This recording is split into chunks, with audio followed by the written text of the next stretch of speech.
أعوذ بالله السميع العليم من الشيطان اللعين الرجيم. بسم الله الرحمن الرحيم، وصلى الله على محمد وآله الطيبين الطاهرين. ‘Yan uwa musulmi, barkanmu da wannan lokaci, barkanmu da sake saduwa da ku a cikin wannan shiri namu na darasin akhlaq wanda yake zuwa muku daga nan tashan Albasira TV karkashin jagorancin maulanmu Allama Sayyid Zakzaki hafizahullah, a cikin littafin nan na al-Imam Ali bin al-Hussein wanda aka sani da Zainul Abidin alaihi salam.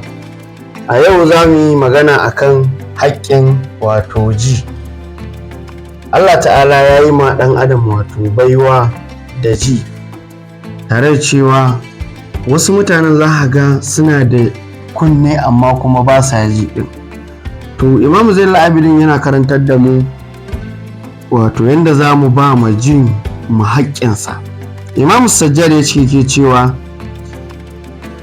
amma haƙƙus sam, amma haƙƙin ji wanda Allah ta'ala ya maka baiwa da shi, ya hore maka, shine tanzihuhu an taj'alahu tariqan ila qalbika, shine ka tsarkake jinka na daga abin da zai sanya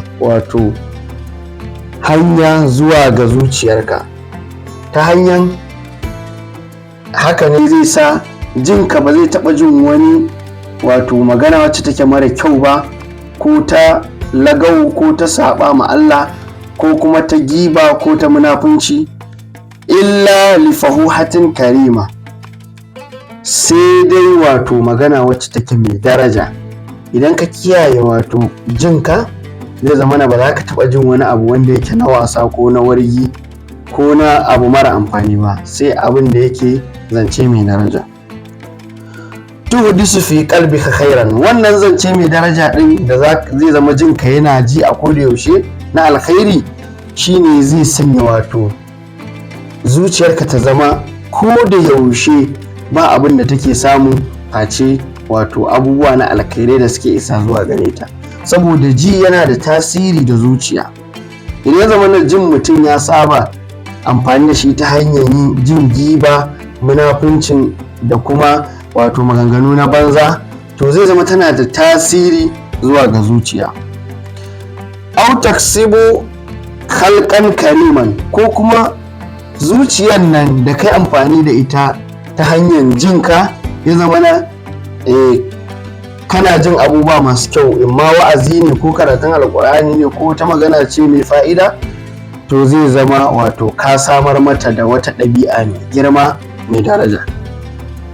Fa innahu babul kalami ila alqalb, domin ta hanyar ji ne zai zama ka samar da wata kofa na magana wacce take zuwa ga zuciyarka.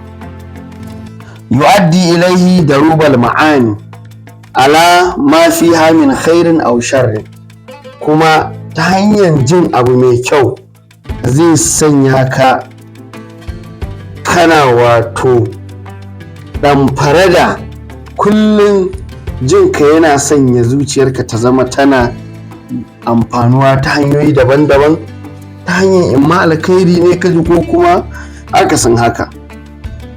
Wala quwwata illa billah, Imam Sajjad ya ce babu ƙarfi babu dabara sai ga Allah ta'ala.